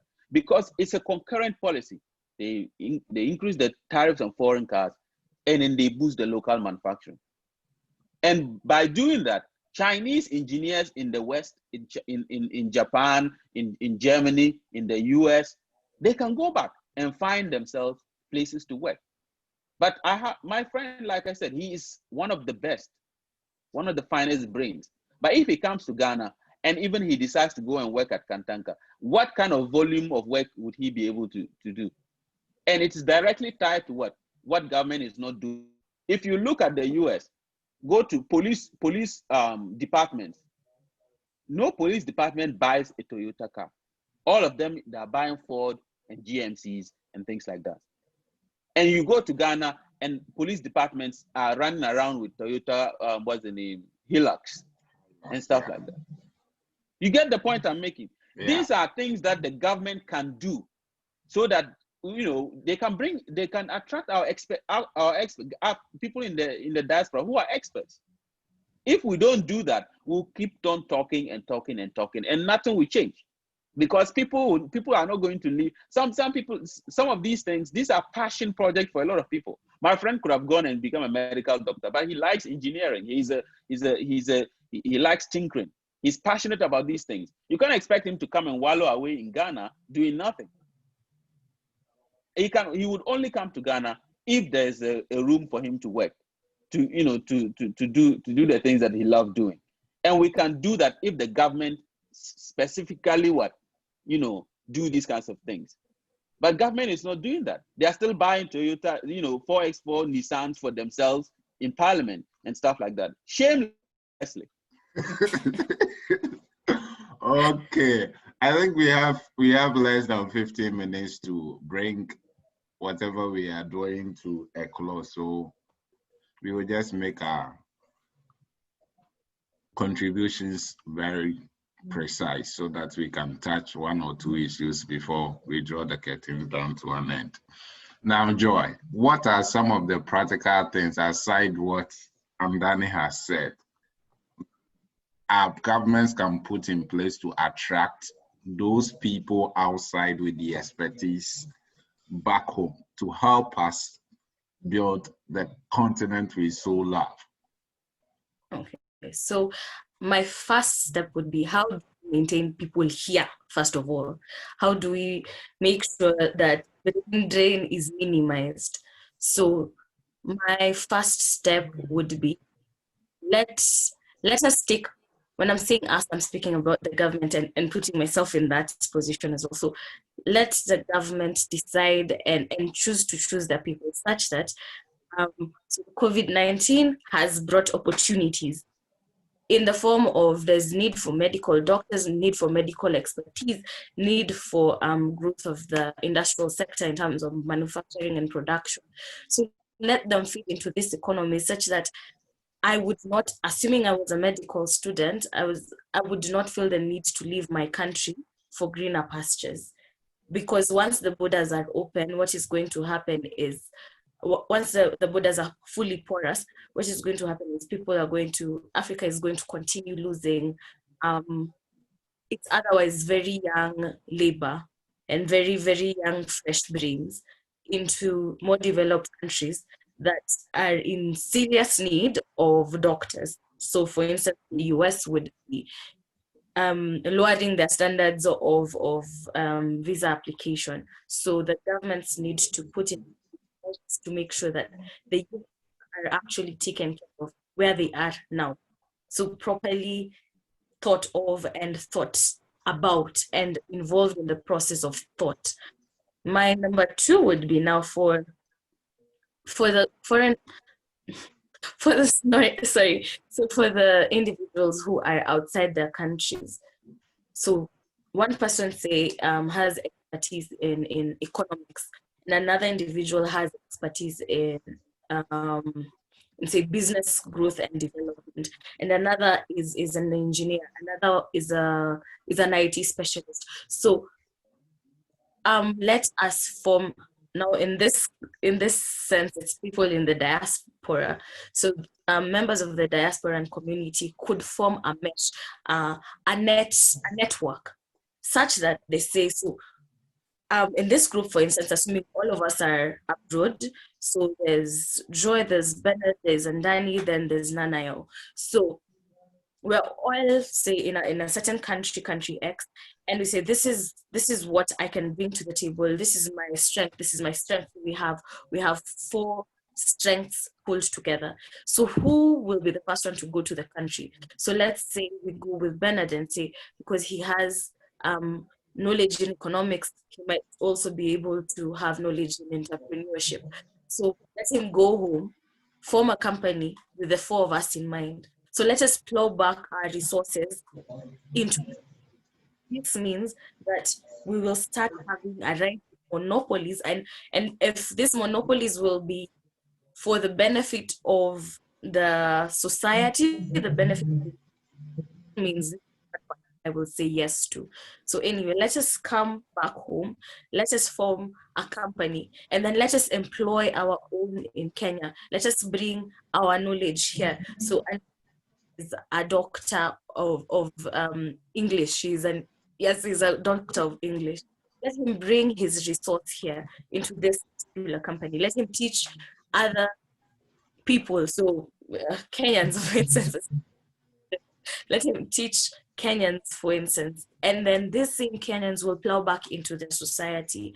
So it would be a very intensive, where Kenyans and Africans in the diaspora.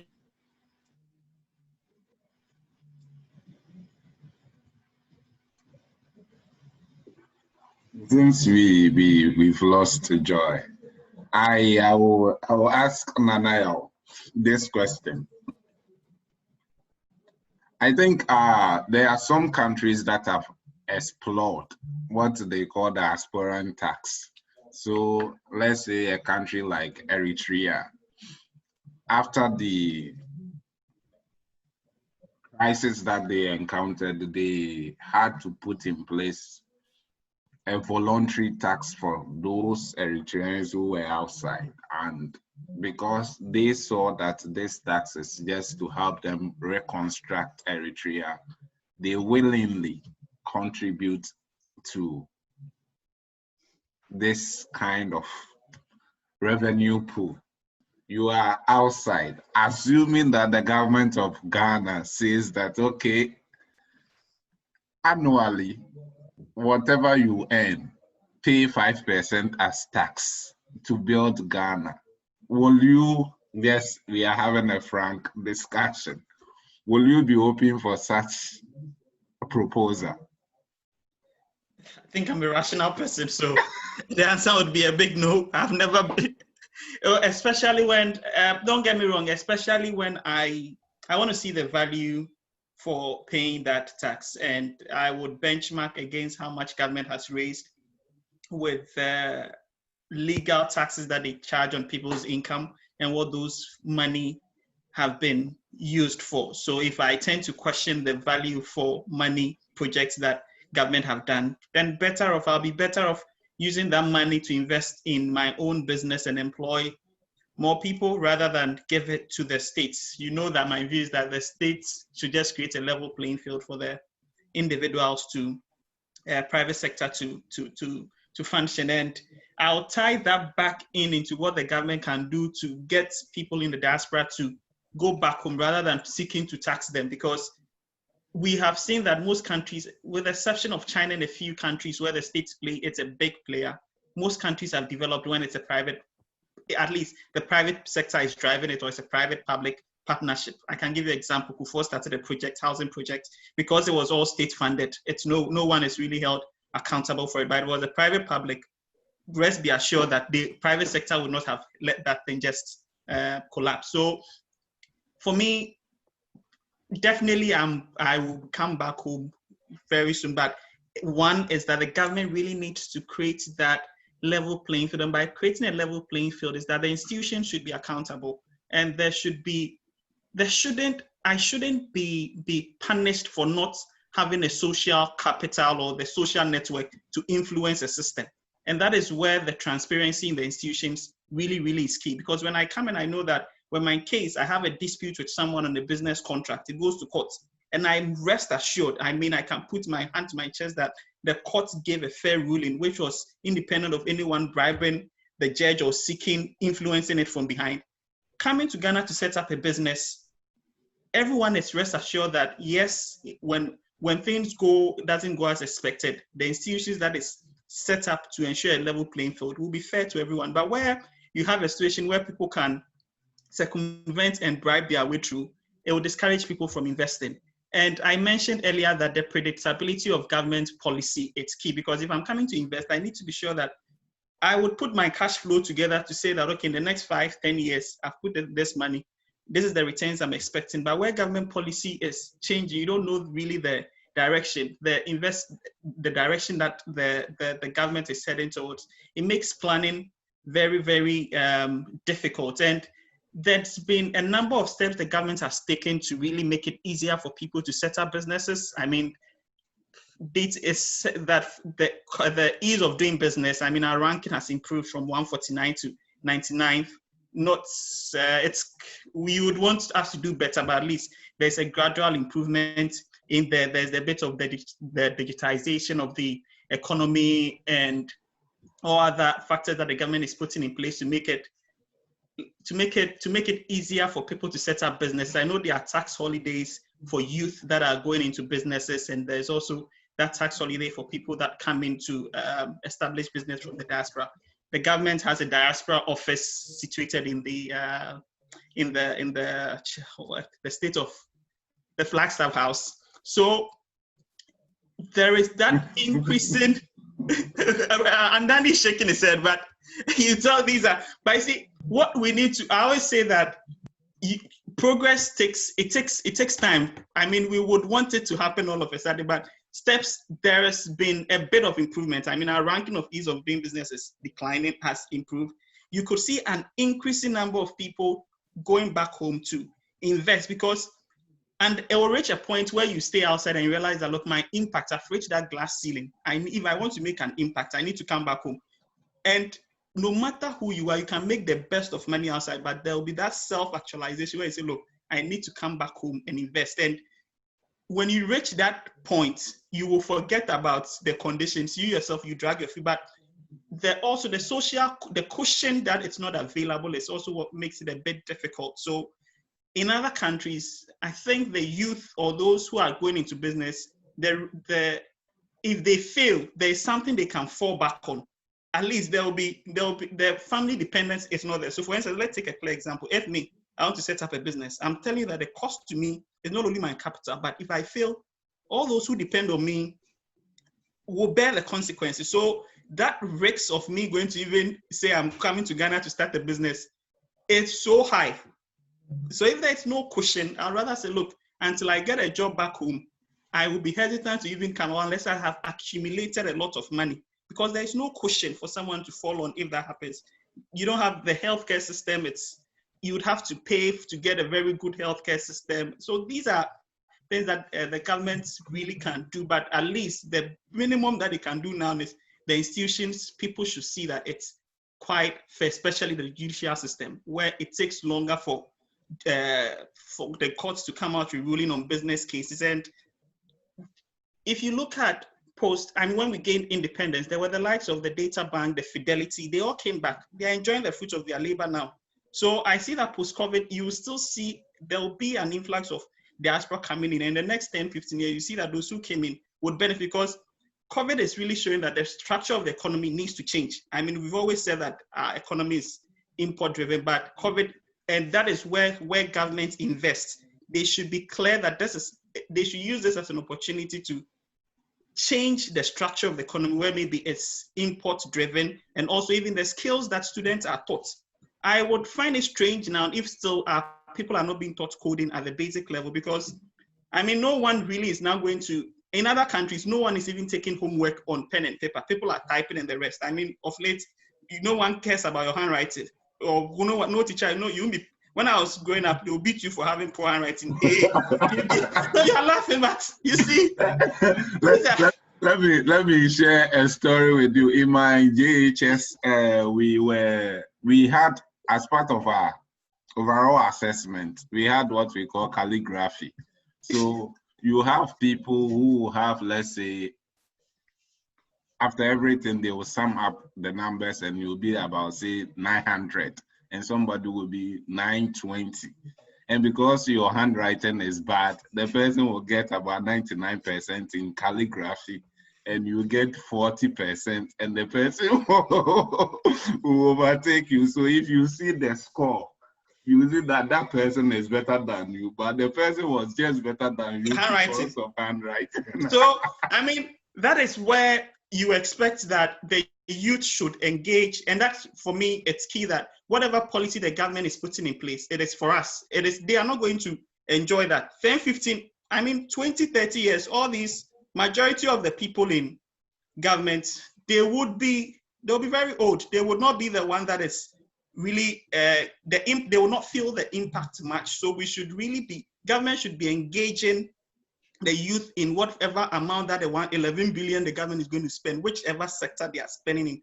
There should be a lot of stakeholder engagement so that we use that as an opportunity to restructure the economy. I mean, key for me is our educational system really needs a big change as a result of COVID, because economies are changing. The skills you needed to succeed pre-COVID is not the same skills you need to succeed. So good enough, the vice president for NDC's background is in education, and another's policy that they are using for the election is all free SHS. So rather than making it free, I think we should rather be now focusing on the content at which people are really learning. Because if they go and they get the knowledge and the knowledge, they don't use to get job, it is useless. I mean, go and teach me something and I come and I don't get job. That free education have not got any benefits out of it. So those are the submissions I would make on this. Yeah. Okay, Joy, you were making a point before the internet messed up. So please complete your point. I am sorry, I got disconnected. As you said, my internet did the thing. So I was pretty much outlining what I think are the steps that governments should, not really governments, but practical steps that could be taken to ensure of the African society post-COVID, which God knows when that post-COVID will be, but just outlining what I think. And as Nanayo was speaking, I remembered thinking perhaps about our agriculture, our agricultural sector, in terms of not really focusing on exports, but more of consumption of the general populace, because where we're headed to, in a place where, one, we do not have proper structure to feed. I will speak about Kenya, so we do not have proper structure to feed every. If we secure the food basket, then we do, in effect, secure economic security, our political security as well. So if we're able to plow back into the economy via agriculture being at the very basic level, and then building up into manufacturing, to the industry, we will find ourselves at a competitive level. And this is then tying in with with Pan-Africanism, with the thought where we all need each other, and having a very sober discussion on what a united state would look like if we all bring our best to the table as Africans. What can we use this as a leverage, as a bargaining power, even to get those loans that we're talking about at very low interest rates? Perhaps we would get to a point where we do not even need those loans if we build on an African economy, a productive African economy as a whole. My other statements were I suggested that the Africans in diaspora plow back by forming networks. They also need to incorporate all the sectors of plowing it back to their home countries, because then they are, in my opinion, they are the key to employment. They are the key to opening up minds in a certain way, because not everyone is going to leave their country and go and study elsewhere. Not everyone is going to leave their home or their village, really, to go and encounter cultural exchange. However, this can be brought to them once Africans in the diaspora come back and plow into the economy, giving them time, giving them energy, giving them mental resources, not necessarily just the money.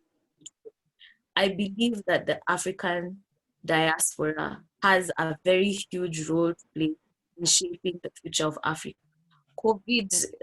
Post-COVID, and even assuming COVID did not happen, Africans in the diaspora do have a very large role that they play, because there's some houses where the economy literally runs on one person's back, and this person is, say, in Abu Dhabi.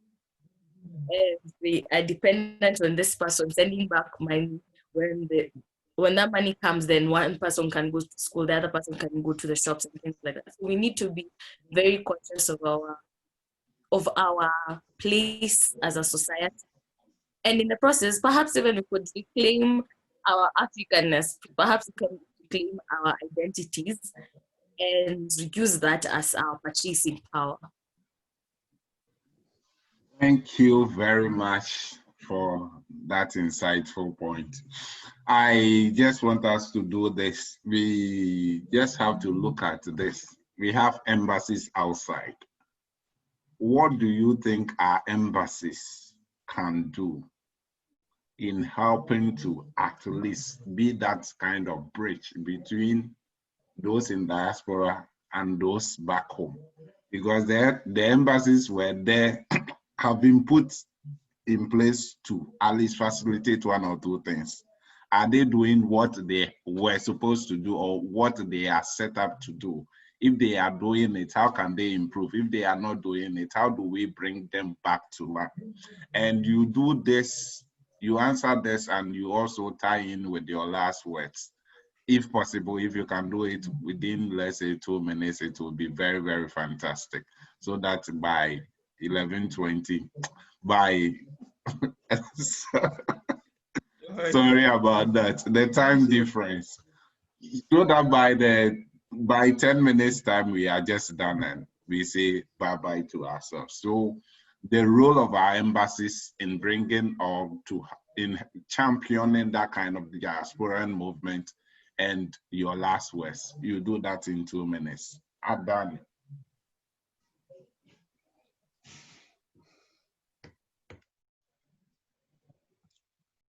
Andani, you're mute. Mute audio. Yeah. So I think I mentioned this earlier, the idea of our embassies keeping it, close data on like the, Ghanaians or Africans in whatever country they are situated in. So that one is like the basics. These days, everything is based on data. So, we need our embassies to keep a close data and keep close, contact with our people abroad. you know, my last word, and I think I'll get back to what Nanaya was talking.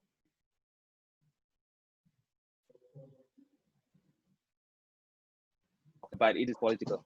You see, the idea that the government is doing something, some investment, which we will see, say in IT in the future, I think it's ludicrous. I start because what investment is government doing in IT? Saying that we should do things online is not investment. Moving government business online is not investment. If you look at other countries, municipalities are building broadband network. What physical infrastructure has government done on IT in Ghana? We've sold off Vodafone, which was supposed to be the backbone of anything that a government, a public sector could do. In order, you see, we have poor network on the continent, partly because we have zero government investment in IT. Go to South Korea, you see massive broadband all over the place. We don't have that in Ghana because we don't have government infrastructure. Even in the US here, in municipalities like Chattanooga, Tennessee, the municipal assembly is building they build their own network, and it's one of the fastest, the best, you know, what's the name, 1 gig network, broadband network in the US.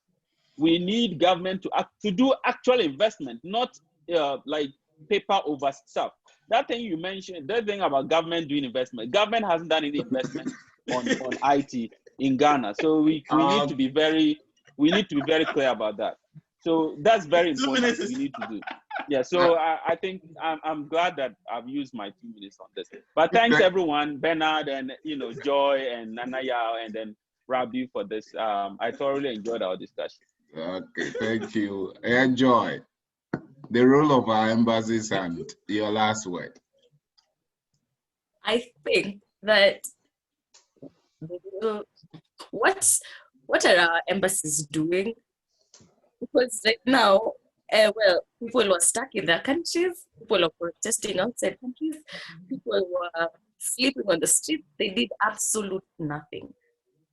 In very many states, and this is not just, it didn't just happen in Kenya and for Kenyan citizens alone. In China, our people were in the streets and were babies on the streets, the mothers on the streets. It's deplorable, it's disgusting. So what are the embassies really doing? If someone is working in, say, Qatar or say Saudi Arabia, yeah, and then the passport is taken and they're unable to have access to their embassy, and they're the same people whose stories are told over and over in media about them being violated by their employees. What is the embassy doing? So perhaps it's time for our states to recall the ambassadors and have a sober discussion, a serious conversation about what is it that we're really doing. Are we really representing the people? Because embassies are there to serve the people. Governments are there to serve the people. Governments are there to protect us. If they're not doing that, then what are they really doing? And I am really excited that I got to meet all of you. So thank you for this forum. It has been very informative and educative, and I enjoyed it thoroughly. So thank you. Manaya. Okay. I agree with Andani in terms of the data. It's quite important that the embassy gathers data on their citizens in each country, because I have colleagues in other countries. When this whole COVID happened, the embassy reached out directly to them if they were comfortable in the country or they wanted to go back home, because a lot of people lost their jobs as a result of this. And if they were back home, I mean, your food and other things wouldn't be a problem. You won't pay rent, you won't pay utilities if you have something to do. So that data is something that they need to work on and engage the citizens here. My last submission, it's on the kind of skills and training that it's going to be provided in universities and secondary schools post-COVID. It's one that if we don't tackle it, it's likely we would lose the next 50 years, because other countries we're already behind in terms of technology, and COVID has put technology right at the center of everything that is being done. So for me, going into the election, whatever I can do or whatever NERA can do to make sure that aside the education saying you are paying, what are the children being taught is what should be the key. What are they going to do to structure the economy such that people can get jobs? So if any government comes out and says that I'm going to provide this, I'm going to provide this, you're not going to get the revenue. How are you going to change the structure of the economy to make it fit for the next 50 years? So that's all I would, that's what I'll end with. And nice meeting Andani and Joy. Yeah. And thank you very much. And I just want to take a bite. You know, I like talking, but because I'm moderating, I never had the chance to contribute. I think the most important thing I just want to say is just take it up from where Nanayao ended, because I see that, especially those outside their home countries, we just don't have to just let those back home be doing the politics, because I always tell people that you can only be respected as an African when Africa back home develops. Yep. This kind of Black Lives Matter, we are being marginalized, we are all these things are injustices. I understand. But we also have to take a conscious effort to take into account a conscious effort to make our country or continent develop, so that we can at least command a modicum of respect out there. Because they see us and they see us as idiots. You have everything, but you are wallowing in poverty and you are here.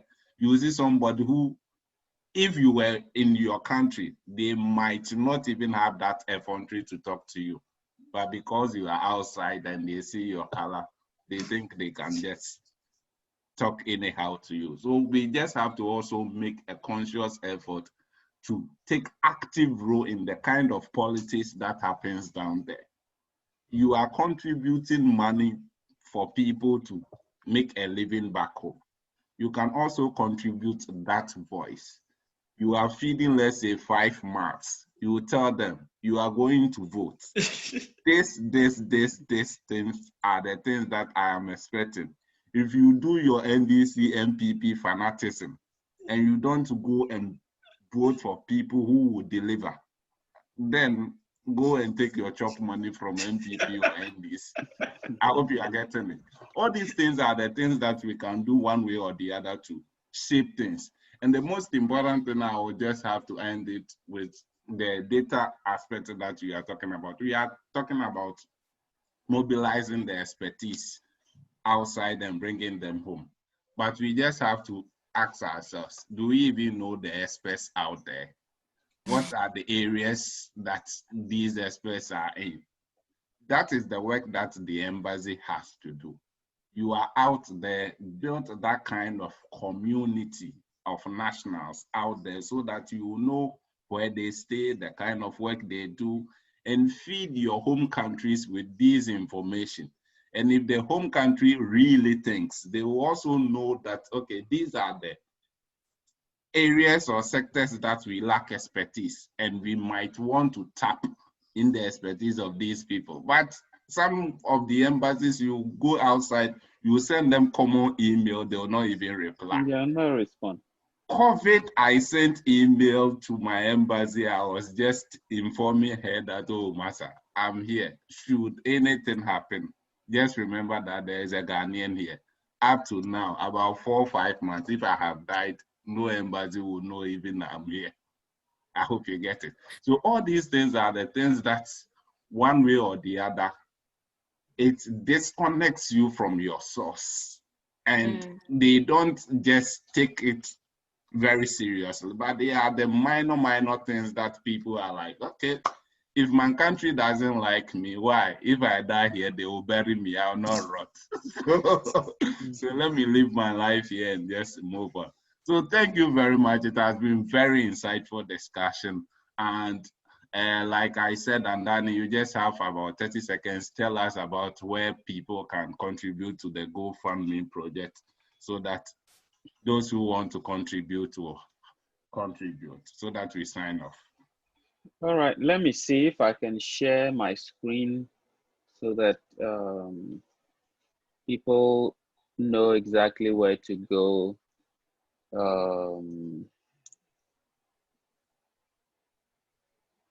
Ben, is it possible to add it to the link, the Facebook Live link? I'm not. Is it possible? If it's too late. Let me see. I can. You can give me the link so that I add it to the YouTube. Yeah. Oh, okay. That makes sense. Okay. Yeah. All right. Yeah. So I have. Let me just show you the two places where you can get it. It's